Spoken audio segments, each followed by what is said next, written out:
Hola, soy Cintia Rojas. Hola, soy Román Castellanos. Somos politólogos de la Universidad de San Carlos de Guatemala y en esta oportunidad hablaremos sobre octubre y las revoluciones.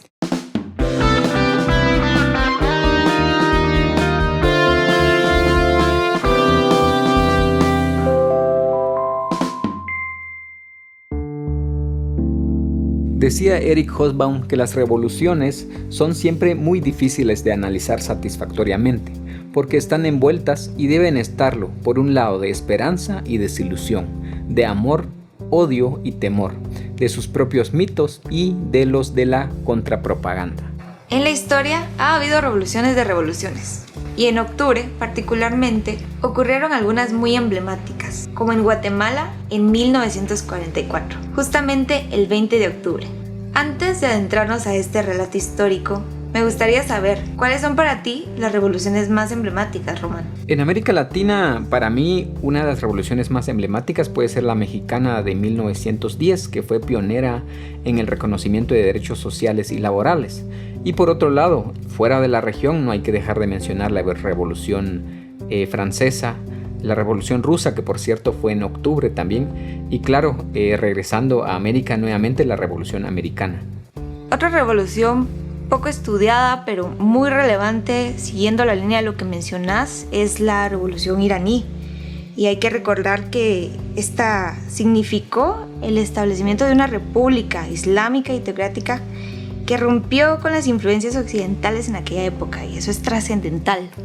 Es cierto, de hecho una novela gráfica que después fue llevada al cine, que es Persépolis, retrató muy bien esos cambios y sus efectos en la cotidianidad. Hay que decir, creo yo, que Irán de la actualidad ha tenido ciertos cambios a partir de esta revolución. O sea, ya no necesariamente las restricciones que pudieran darse en ese momento cuando empiezan a establecerse el nuevo régimen.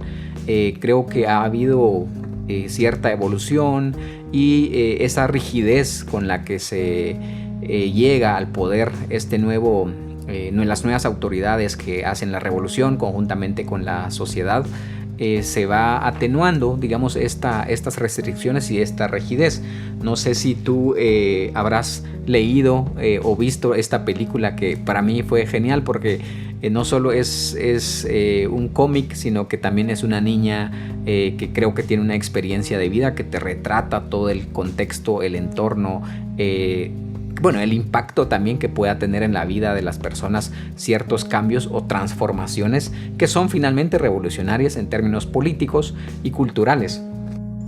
Sí, yo vi la película y de acuerdo, me pareció muy buena la trama, la imagen, cómo es una caricatura y cómo una niña absorbe el proceso, los cambios de la revolución, cómo los vive, cómo la enfrenta en su vida personal desde su infancia, cómo cambia su espacio, su contexto, sus amistades y lo que implica para ella este cambio, cómo por el régimen, por cómo se vive, tiene que salir de su país. Claro, y esos son efectivamente, creo yo, siempre cambios revolucionarios, o sea, son trascendentales porque impactan en lo que hacen las personas cotidianamente, más allá si son actores políticos o no. Creo que ahí es donde podemos ver, por decirlo así, esa transformación que puede ser radical en cierto momento concreto. Hablando de películas y de revoluciones, una que nosotros vamos a hablar de la revolución del Guatemala de 1944 más adelante. A mí una de las películas que me gustó, que hace referencia a esto, es El silencio de Neto. No sé si tú la habrás visto. Bueno, creo que eras todavía muy, muy adolescente seguramente sí, cuando salió esta película. Pero también es este momento en el que los aviones o la invasión norteamericana viene y reparte la contrapropaganda contra la revolución.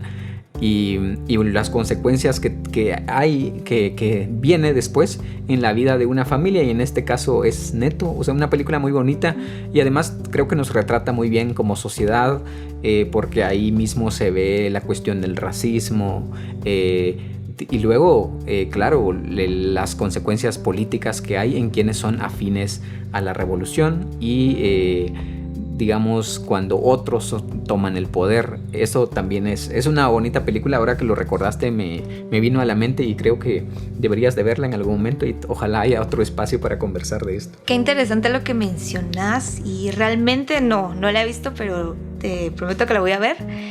Pero esta película que comentas fue en Guatemala y si algo tenemos presente es la historia de la Revolución Guatemalteca, lo que nos lleva a compararlas y nos permite identificar que las revoluciones son diferentes. O sea, no podemos hablar de una línea o de una forma de hacer revolución, porque estas están marcadas por contextos diferentes, por signos diferentes, distintas claves que impactan de diferente manera en las vidas de las personas que son quienes atraviesan estos procesos. Sí, claro. En la vida de las personas, en las instituciones, en las expresiones culturales también, y revoluciones, como tú decías, son de distintos signos, de distintas claves, y pues los hay de izquierdas, de derechas, burgueses, proletarias. Estas, digamos, son políticas, pero escuchamos constantemente las revoluciones industrial, científica, tecnológica, por ejemplo. Es decir, revolución y cambios constantes, transformaciones existe en la vida de la sociedad y se expresan o manifiestan de diferente forma, pero que finalmente las personas nos vemos implicadas en sus consecuencias. Por cierto, y súper de acuerdo con lo que comentabas, recuerdo haber leído a Yuval Noah Harari, no sé si así se dice, pero así estaba escrito. Así se pronuncia, no sé, yo tampoco sé, es un nombre judío, ¿no? Es israelí este historiador, pero bueno. Bueno, lo importante sí. Es que en la entrevista claro. Él, en sintonía con lo que comentabas, augura que a partir de ahora se prevén revoluciones tecnológicas. Sí, yo también leí estas entrevistas. De hecho, en esta pandemia y confinamiento, creo que la opinión de personajes como Yuval, Zizek y entre otros filósofos que creo que eran muy, muy interesantes leerlos porque sí salieron opinando. A mí, por ejemplo, me gustaron varias. Esta es una. También leí una que le hicieron a Han. También hay algunas de Zizek, pero concretamente esto que decía sobre las revoluciones tecnológicas que pueden haber a partir de ahora. De hecho, habla sobre sucesión de revoluciones en el mercado laboral, en las relaciones, en la política y en otros ámbitos de la vida. Esto es lo que él dice, ¿no? Que es muy interesante hablando de revoluciones, como que tenemos que prepararnos para lo que viene. Sí, definitivamente se vienen cambios trascendentales y ahí me gustaría mencionar también cómo desde lo personal se constituyen revoluciones, porque el feminismo como movimiento actualmente es una revolución que se está dando, porque las mujeres están rompiendo esos parámetros históricamente constituidos, como es acá en Guatemala, que el contexto es súper machista y es súper difícil.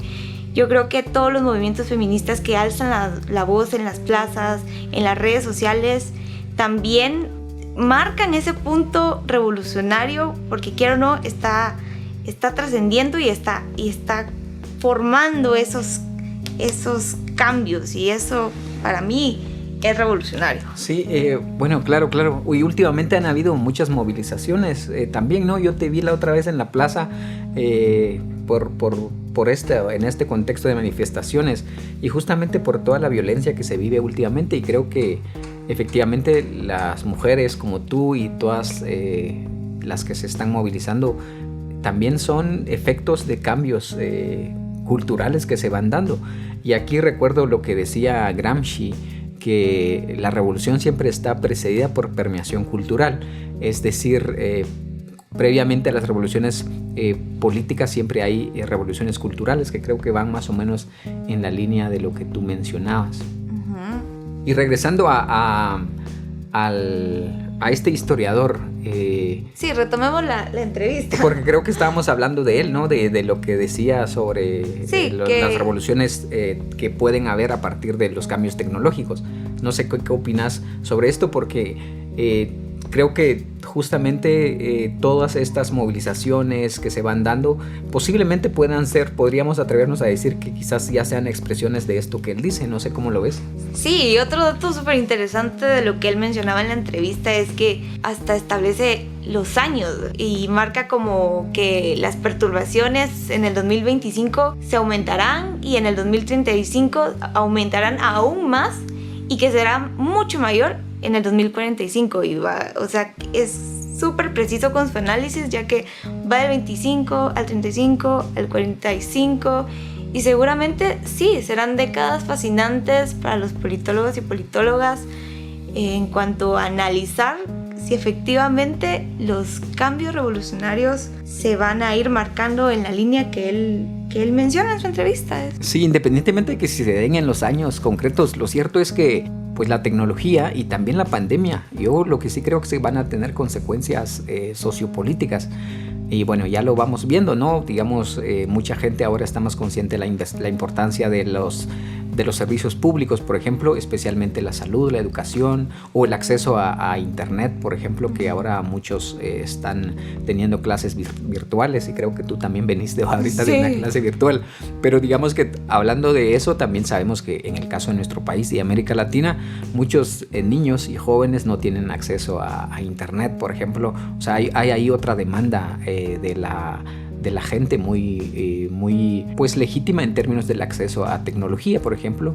Y bueno, y una vez hay acceso a tecnología, también abre otras puertas que seguramente van a generar cambios, y cabalmente de acuerdo con lo que te decías, seguro van a ser momentos muy relevantes para politólogos y politólogas, y como diría Zizek, bienvenido a tiempos interesantes. Sí, es que los hitos que marca hay que tener presente que hay periodos largos y esos periodos se llenan de procesos cambiantes que se ven perturbados por el contexto, por las cosas que no nos esperamos, como la pandemia, porque esto no lo veíamos venir y ha venido a revolucionar la forma en que trabajamos, estudiamos. Como bien lo decías, a mí me ha tocado recibir clases en línea y es una cuestión o sea, no imaginaba esto, porque pasas de un día estar en un salón de clases compartiendo con tus compañeras y compañeros esa interacción social tan necesaria para el aprendizaje,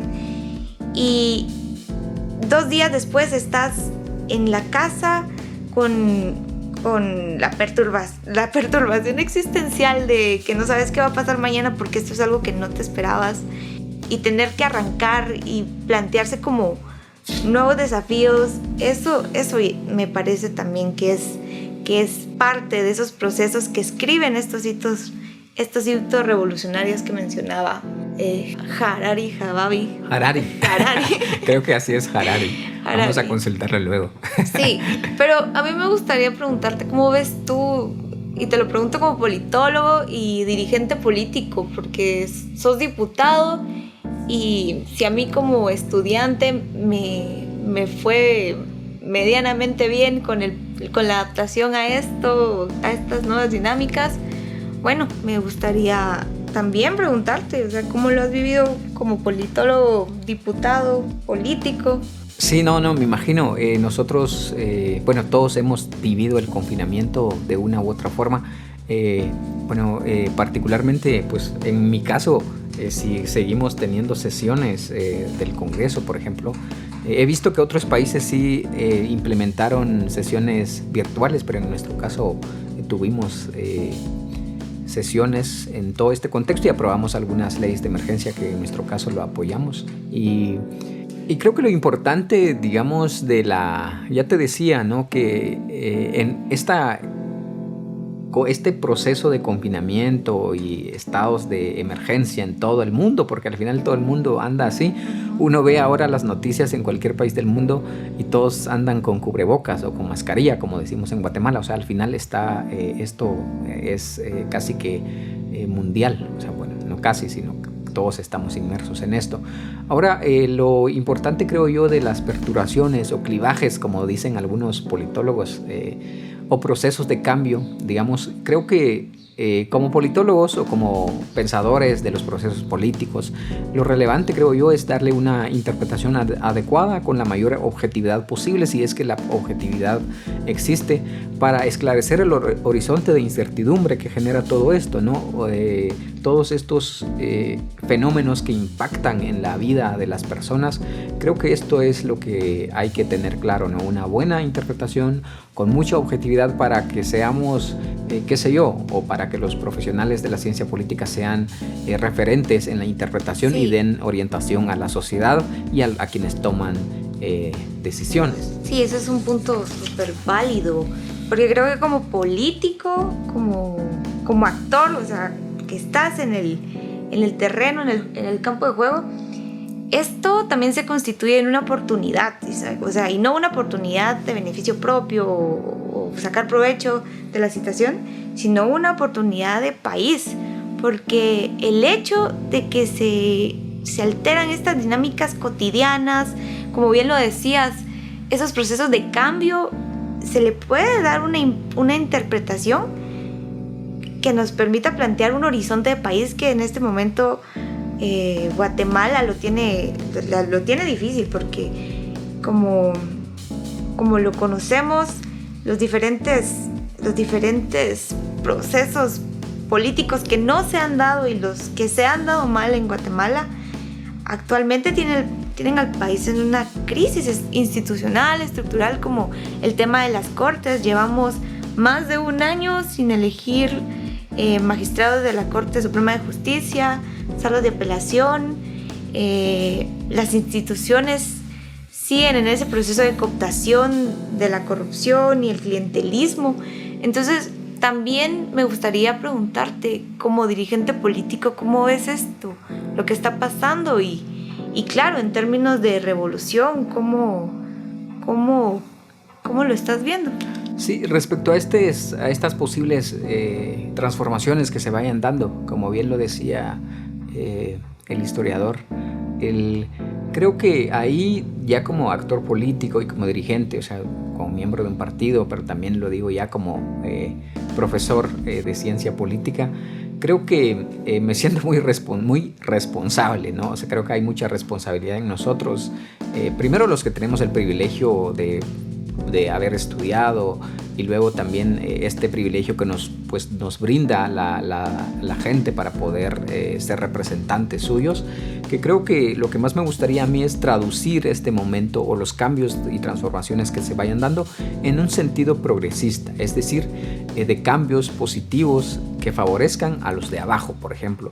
Yo, sobre lo que tú decías, por ejemplo, la respuesta institucional y del Estado en este contexto de lo que vivimos, no es solo, creo yo, un problema de Guatemala, sino que también de América Latina, y también vemos algunos países, incluso del sur de Europa, que la están pasando mal, porque en el caso nuestro, digamos, de Guatemala, y hablando ahora que estamos adentrándonos para conversar un poco sobre la revolución de 1944, este hecho generó una serie de instituciones de servicio público fundamentales que después se fueron incluso desmantelando, y ahora vimos su importancia, ¿no? Como por ejemplo un código de trabajo, digamos, donde en este momento las suspensiones de contrato de trabajo, suspensión colectiva, digamos, la institucionalidad laboral, por ejemplo, que para nosotros es una herencia de la revolución del 44, en este momento era muy importante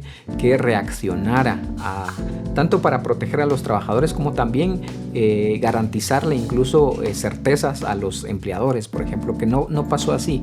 Y por otro lado también el sistema de protección social, por ejemplo, y en este caso podríamos hablar del seguro social, que a lo largo de los años, tú mencionabas, ha sido, digamos, víctima de la corrupción, del saqueo, del deterioro y todo, y casi que una práctica muy característica para deteriorar servicios públicos que después se privatizan, pero en este contexto han jugado un papel muy importante, digamos, instituciones de protección social como el Seguro Social, por ejemplo, para los trabajadores, que estos también tengan atención inmediata y al final beneficia a toda la sociedad en su conjunto. Creo yo que Por eso todo cambio deberíamos de verlo en un sentido que haya beneficios y se construyan o se reconstruyan instituciones sociales, que en nuestro caso la Revolución del 44 fue fundamental para eso. Te entiendo, la verdad es que yo también me siento comprometida en lo político. Primero como mujer y joven que también participa activamente en un partido político, que no es nada fácil en este país hacer política, pero eso, ¿verdad? Pensar ya en que los cambios que se prevén sean cambios que favorezcan a los de abajo. O sea, esos son cambios revolucionarios. Yo no dejo de pensar que hasta la fecha más de 50 años han pasado de la Revolución de Octubre en Guatemala y seguimos, o sea, mi generación sigue disfrutando de los beneficios, de los frutos de la revolución. Por eso es tan importante retomar el tema y hablar de la importancia que fue la Revolución de Octubre de 1944 como un hecho político fundamental, y me atrevo a decir que trascendental en la vida de nuestro país, porque esto marcó un antes y después en la historia.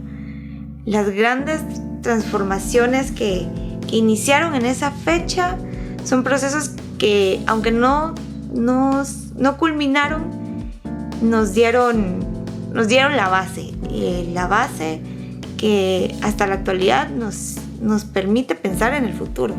También hay que decir que ha habido intentos, digamos, de anular dentro de la memoria colectiva este hecho político, que de acuerdo en que es trascendental y fundamental. Quizás uno de los más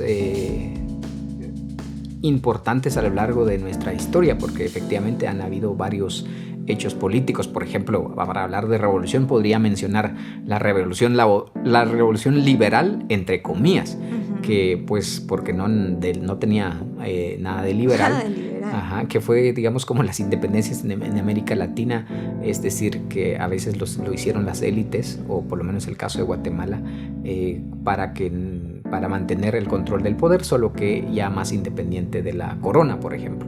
Entonces, creo que haciendo las comparaciones, la Revolución de Guatemala de 1944 es un hecho político que venía a darle un giro al país, y bueno, luego también vamos a seguramente ir viendo cómo desembocó al final de cuentas. También es cierto que han habido intentos sistemáticos de anular de la memoria colectiva este hecho trascendental, como tú decías, totalmente de acuerdo con esto, de tratar de borrarlo para que olvidemos que han habido procesos políticos en este país empujados por alianzas sociales de diferentes sectores populares, estudiantiles, entre otros, en la sociedad. También es cierto que han habido intentos de anular o borrar de la memoria colectiva este legado que tú mencionabas. Claro, hay que decir pues que tan más que anular de muchas formas, violentamente incluso, como luego vamos a ver tal vez aquí lo de la contrarrevolución y sus posterior consecuencia de conflicto armado o guerra interna, digamos. Sí han habido diferentes intentos de ello, y pese a eso la sociedad en su conjunto todavía recuerda esta herencia revolucionaria, y como un hecho, de acuerdo contigo, trascendental, quizás la más importante en el país en la historia moderna, porque sí que hubo una revolución liberal, entre comillas, en 1871, por ejemplo, que de liberal no tenía nada, digamos, fueron así como las independencias en algunos países de América Latina, solo para independizarse de la corona, pero nada de cambios en las relaciones sociales.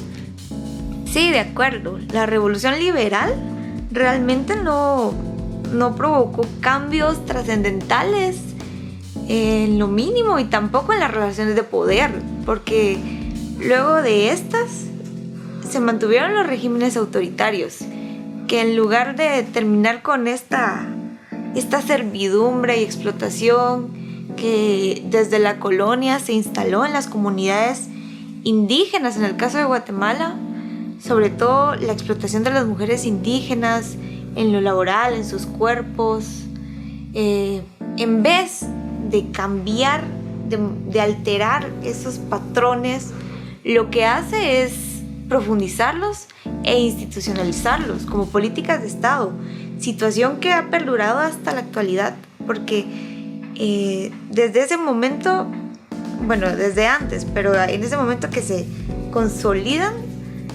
el Estado se vuelve racista, machista, homofóbico, lo cual ha provocado que históricamente grandes sectores de la población sean excluidos de la actividad como ciudadanía, y eso hay que tenerlo presente. Sí, bueno, no por gusto esa etapa de nuestra historia, aunque todavía perdura en algunos contextos, como bien lo decías, pero a ese momento se le reconoció como el estado finquero, ¿no? Que en el caso de Guatemala una finca es la propiedad, el terreno de alguien con mano de obra, digamos, de servidumbre, ¿no? Porque estado finquero, porque opera justamente para las plantaciones de café y de banano en ese entonces, y bueno, y es justamente lo que le viene a poner fin la revolución del 44, esto que la revolución liberal institucionaliza como política de Estado en 1944 se le pone fin prácticamente. Sí, que fue un bueno, régimen que en América Latina es también muy común, ¿no? Sí, que fue un régimen que perduró casi desde 1781 hasta la revolución del 44, como lo mencionabas. Sí, de hecho, creo que para quienes han leído la novela El Señor Presidente de Miguel Ángel Asturias, un escritor guatemalteco, justamente habla sobre las dictaduras liberales, y una de las últimas que fue de Manuel de Estrada Cabrera. Y bueno, y hablando de premios Nobel también, y ya que estamos hablando de la Revolución del 44, la última novela de Mario Vargas Llosa, Tiempos Recios, retrata justamente esta época en Guatemala, ¿no? Este hecho que mencionamos, que es la Revolución del 44, solo que, pues, claro, es una novela y se centra también en las intrigas militares, las conspiraciones de Estados Unidos y la Compañía Bananera para derrocar a uno de los presidentes de la Revolución de 1944. O sea, algo muy interesante es que incluso, digamos, no se puede... a la Revolución del 44 en Guatemala se le acusa, por ejemplo, de una operación comunista o de una cabeza de playa soviética en Guatemala, cuando digamos que un escritor como Vargas Llosa, que no se le puede acusar necesariamente de socialista ni mucho menos, lo reconoce como un hecho que buscó modernizar el país. Qué bueno que mencionas estos libros, sobre todo el de Vargas Llosa, porque en Guatemala fue un boom ver a una figura conservadora escribir sobre la revolución y presentarla con esas notas con esas notas democráticas, transformadoras, como lo que fue. Eso realmente vino a mover, a remover conciencias y posicionar nuevamente la revolución del 44 como ese hito que fue la cristalización de una serie de hechos anteriores. Y es importante mencionar la resistencia ante las dictaduras de diferentes sectores de la sociedad que marcaron el devenir de los procesos revolucionarios en ese momento, los cambios culturales de la época, el surgimiento de una generación de intelectuales jóvenes también. ¿Tú lo conoces? Sí, claro. No, y justamente ya que mencionas intelectuales jóvenes, y tú aquí sos más joven que yo. Bueno, y un poco, sí, me parece clave también esto que tú decías. Quisiera también hacer referencia al hecho que sea alguien como Mario Vargas Llosa venga y ponga nuevamente a la discusión el 1944 como un hito histórico de transformaciones que buscaban modernizar el país.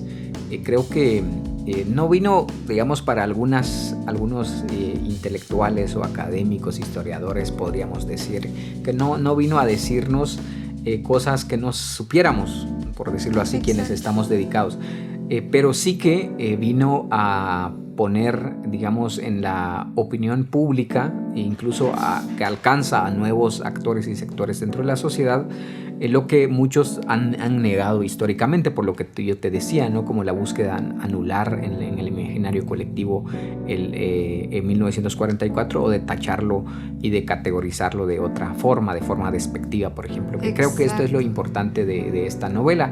Yo lo he mencionado, de hecho, y hay una frase que a mí me llama la atención, cuando en una entrevista decía Vargas Llosa que en ningún país se habían entrematado tanto como los guatemaltecos, por ejemplo. Y bueno, esto justamente es la revolución del 44, es una búsqueda para ponerle fin a esta violencia eterna que habíamos vivido, pero cuyo desenlace también es nuevamente un regresar de toda esa violencia que vivimos, porque después de la contrarrevolución lo que viene es una serie de nuevamente golpes de Estado y el conflicto armado que vivimos posteriormente. Y es cierto, para mí las generaciones jóvenes de entonces, esto que nosotros conocemos aquí en Guatemala, o que algunos también han estudiado, que fue la generación del 20, una generación de intelectuales jóvenes que son creo que también una expresión de toda todo el desarrollo intelectual que se vivió en América Latina más o menos en 1920 o a principios de ese siglo, y finalmente todos se cristaliza en una revolución en 1944. Por eso para mí, por ejemplo, todos los que vivimos recientemente en Guatemala las movilizaciones de 2015, por ejemplo, que fue sobre todo una movilización de jóvenes, de estudiantes, que creo que va a tener una traducción de cambios fundamentales más adelante, quizás no en lo inmediato, pero también espero yo que eso tenga, sean, digamos, cambios que se vayan a dar, porque son posibilidades que se fueron abriendo en todos estos años de 2015, 2016, 2017, como 3 años de movilización que se vivió el país, especialmente liderado por jóvenes estudiantes universitarios. Sí, eso es valioso, recuperar también un poco del 2015, lo que fue en Guatemala, y recordar ese momento en la plaza donde luego de tanto tiempo se volvió a presentar esa articulación de los movimientos estudiantiles,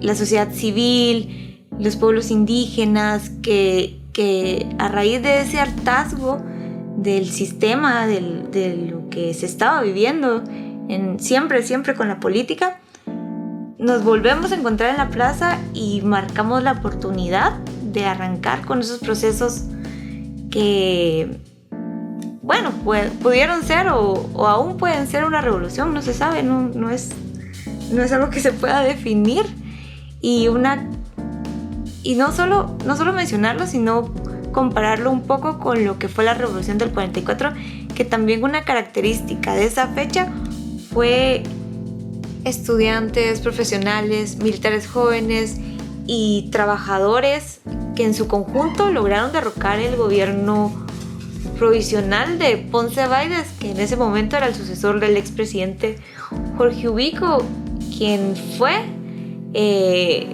la eterna dictadura de...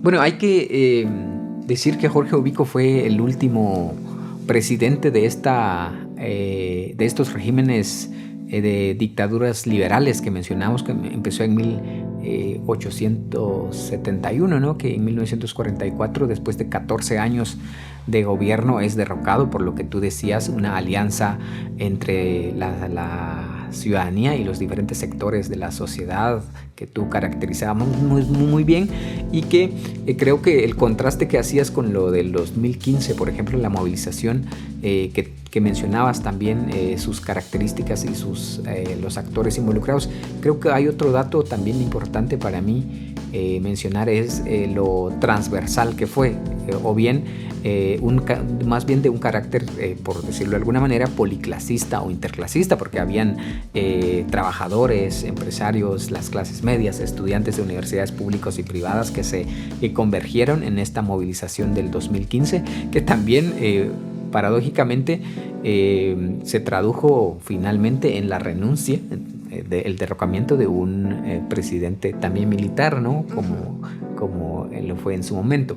Claro, seguramente los efectos de cambios fundamentales todavía no sé si van a darse o están por darse, pero no necesariamente se dio como en la Revolución del 44. Esto es la discusión todavía. Pero bueno, lo cierto es que para un dato relevante para quienes nos están oyendo, pues creo que decir que el 15 de marzo de 1945 fue electo, de hecho, el primer presidente de la revolución, que ya lo decíamos, que la revolución en sí como hecho fundamental se llevó a cabo, tú mencionabas al principio, el 20 de octubre, y luego llega la Junta Revolucionaria que está dirigido por 3 personas, ¿no? El Francisco Arana, Jacobo Arbenz, que me parece a mí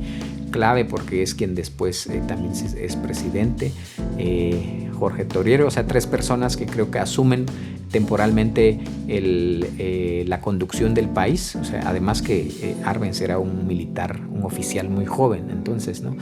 Asumen mientras se hace se llevan a cabo las elecciones revolucionarias, ¿no? Que creo que ahí podrías, no sé si tenés algún dato más concreto para precisar esto. A mí me gustaría mencionar, también retomando lo que platicábamos al inicio, esta parte de cómo se debe conducir o traducir el momento en un sentido progresista, que fue lo que estos 3 personajes que mencionabas lograron, porque el resultado de del hecho, el hecho que mencionabas, la caída de Ubico, ese régimen, fue el primer proceso electoral democrático en Guatemala, las primeras elecciones que tuvieron como resultado precisamente el 15 de marzo de 1945 que Juan José Arévalo Bermejo fuera electo presidente. Claro, de hecho coincido contigo en que esto marcó un antes y un después, como la elección de Arévalo, por ejemplo, una expresión clara de eso, una elección democrática. Pero para ti, ¿cuáles serían los logros más relevantes de la revolución de 1944 en Guatemala? O sea, ¿cómo lo ves? Quizás visto hacia atrás, pero sobre todo, ¿qué legado escuchas o rescatas y resaltas más de esta revolución? Voy a mencionar los logros que hasta la fecha siguen siendo realmente lo que sostiene al país, y entre eso encontramos el voto de las mujeres. Pues fue una gran conquista. Las mujeres habían sido históricamente excluidas del espacio público, de lo político, y en ese momento pues se nos otorga la ciudadanía, el reconocimiento, el derecho al voto, y aunque aún hay mucho por hacer, eso marcó un punto de partida. Luego está la autonomía universitaria, la anulación del trabajo forzado, la anulación de los regímenes de servidumbre. Yo destacaría la democracia, o sea, como el momento en que se empieza a pensar y a tratar de democratizar este estado, de que en 10 años que duró este periodo se sentaron las bases de ese proceso, comenzando con rescatar la esencia de igualdad en la democracia. Y ahí es importante reconocer que durante este periodo, en el gobierno de Arévalo, se alcanzó el voto de las mujeres y se les reconoció como ciudadanas. Eso es valioso. Luego otro suceso importante fue la autonomía universitaria, la anulación del trabajo forzado y la anulación de los regímenes de esclavitud, servidumbre, de servidumbres. también los esfuerzos de ese gobierno para reducir el analfabetismo. Y cómo no mencionarlo, ¿verdad? La creación del Instituto Guatemalteco de Seguridad Social y el Código de Trabajo. Esos dos sucesos me parecen elementos que hasta la fecha siguen vigentes, que son un legado que hay que tener presentes, que son resultados, son el fruto de esos 10 años de lo que le llamamos primavera democrática. Uh-huh. Sí, claro. No, coincido contigo. De hecho, mencionaba hace un rato lo de esta generación del 20, por ejemplo. De hecho, la demanda de voto femenino, no sé si tú sabías este dato, pero también era una demanda incluso de este grupo de jóvenes intelectuales de la generación del 20, porque había un grupo de mujeres que le llamaban la Sociedad Gabriela Mistral, creo que era, que pues ahí está esta académica profesora Marta Elena Casaus, que ha hecho un estudio muy exhaustivo sobre esto. Pero ya en 1920 había una demanda del reconocimiento del voto de las mujeres, y justamente hasta que llega 1944 para que esto sea posible. Y tú mencionabas algunos. Ay, chuchita. Justamente creo que.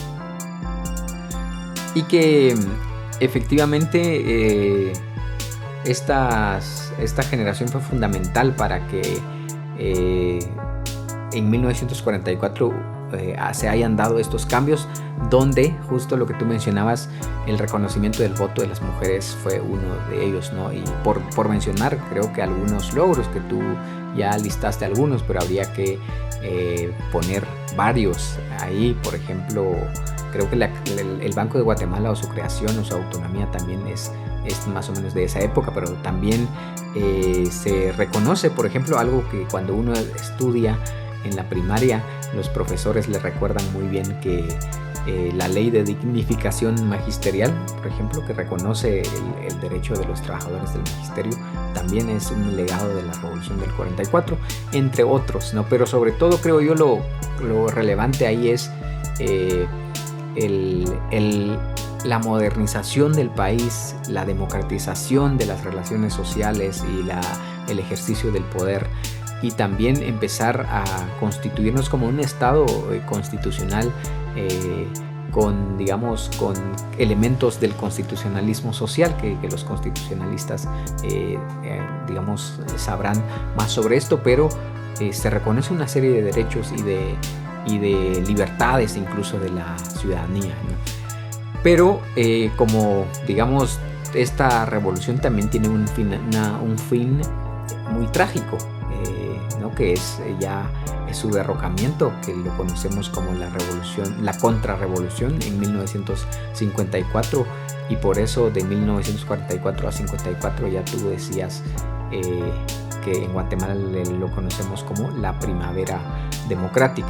Aquí ya los diferentes actores que entran en acción para ponerle fin a esta primavera democrática de 10 años, pues ya lo conocemos, creo yo, es historia leída en América Latina, pero por mencionar algunos, Estados Unidos, la CIA, la Compañía Bananera, por ejemplo, ya que en el segundo gobierno de la revolución de Jacobo Arbenz, se impulsa una modernización de la economía que parte con la reforma agraria, por ejemplo, y eso era no expropiar en el sentido estricto, sino que también incluso adquirir propiedades que tenía la Compañía Bananera que no eran productivas y ponerlo al servicio de los campesinos que históricamente habían sido, tú lo mencionabas, sometidos a regímenes de servidumbre, ¿no? Y las trágicas consecuencias que vinieron de la contrarrevolución, ¿no? Porque luego de eso, Guatemala atravesó en su historia años de... no sé. Fue como el regreso de la época sangrienta, ¿no? De la época autoritaria y represiva anterior a la revolución de 1944, prácticamente. Sí, todo se agrava porque hablamos del conflicto armado interno, que fueron 36 años de una confrontación bélica que perjudicó a la sociedad en cuanto a desarrollo, pero también en sus libertades, y su identidad también, porque el conflicto es algo que marcó la vida de cientos de personas. Recordemos que en este contexto se dio uno de los genocidios más crueles de la historia del mundo, el genocidio indígena. ¿Cuántas personas no perdieron la vida durante el conflicto armado interno? Eso marcó la historia de Guatemala y es consecuencia también de esta contrarrevolución y el golpe abrupto que se le da a esos procesos de modernización que se quedan incompletos y de democratización sobre todo, que se quedan incompletos y provocan ese desencanto ciudadano que hace que se movilice el descontento a través de la vía armada, porque recordemos que en ese momento de la historia estaban vetados los partidos políticos que eran afines a los ideales de la revolución del 44. Entonces, ¿cómo se empiezan a cerrar esos espacios?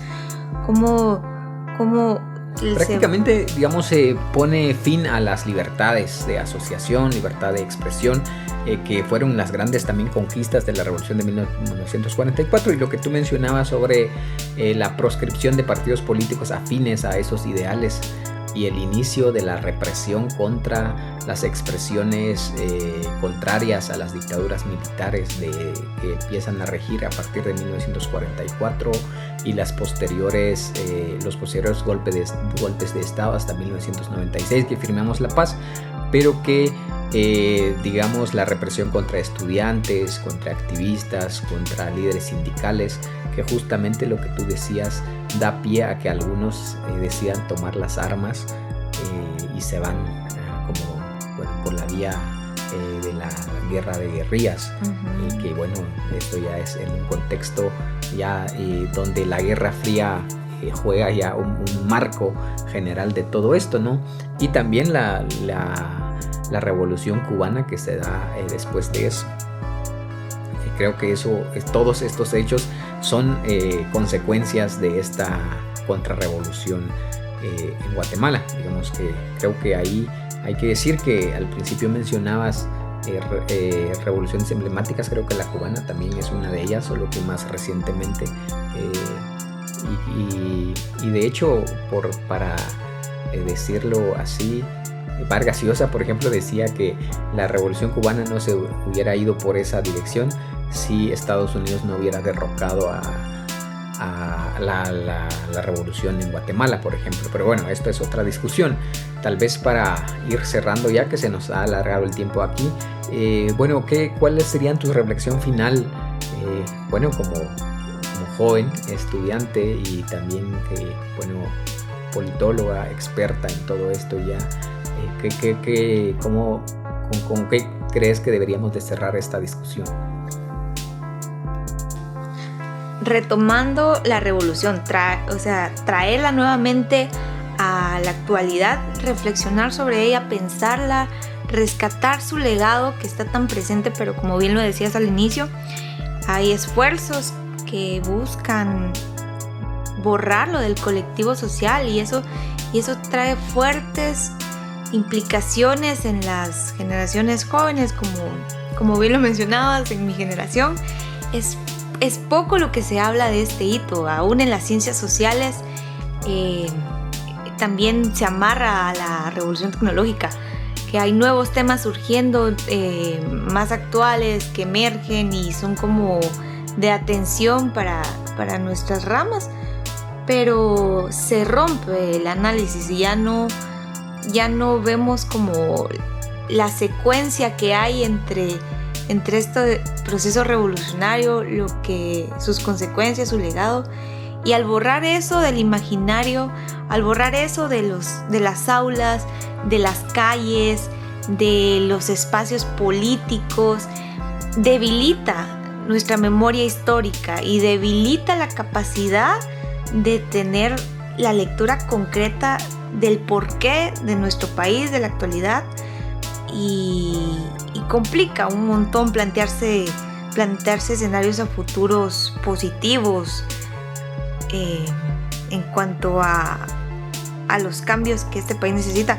Pero eso, yo me quedaría en la necesidad de volver, de retomar ese legado, de que no lo olvidemos. Y como reflexión final, considero que los jóvenes que vivieron la primavera democrática y los que sufrieron la contrarrevolución van a experimentar algo equivalente a un trauma histórico social, en la medida que vivieron esos acontecimientos como la experiencia de una sociedad que pudo ser y no fue, un mundo que pudo ser y no fue, la destrucción prematura de un proceso que hubiera significado justicia social y libertad, además de un desarrollo social equilibrado que también se piensa en términos de igualdad y libertad para la mayoría de los guatemaltecos y guatemaltecos.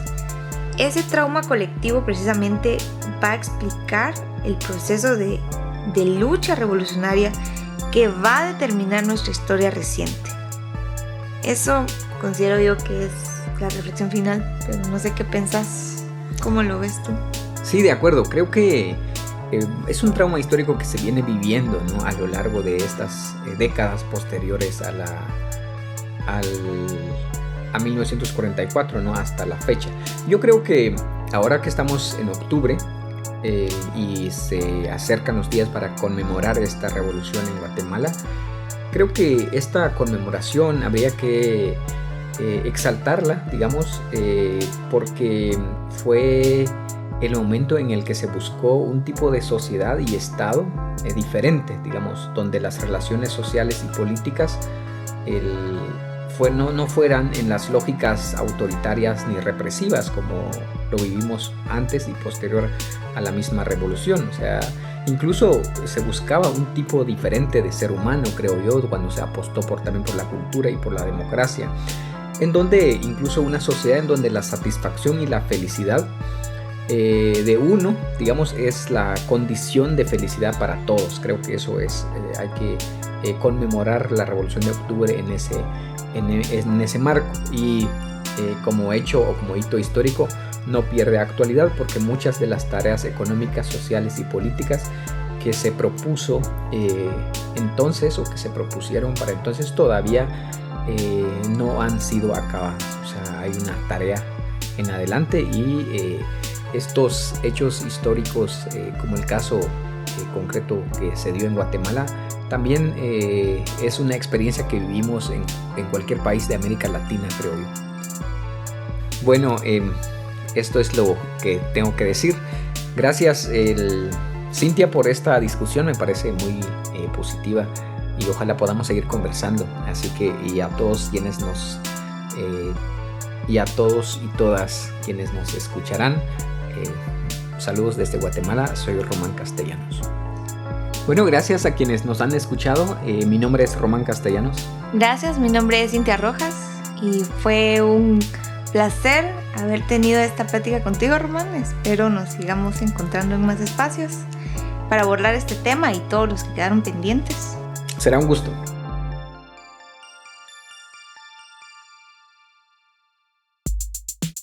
Comunidad EP, gracias por llegar hasta aquí y escuchar este episodio de podcast. Les recordamos que a través de los artículos de opinión que puedan enviar nos ayudan mucho a mejorar nuestra oferta de contenido, y es una manera en la que pueden apoyar el proyecto. Pronto estaremos abriendo formas de que puedan donar y así apoyar este proyecto, seguir creciendo. Y les recordamos que estamos en Instagram, Facebook y Twitter, y desde ahí nos pueden seguir y estar pendiente de todo lo que publicamos. Y no olviden, por supuesto, visitar www.esdepolitólogos.com.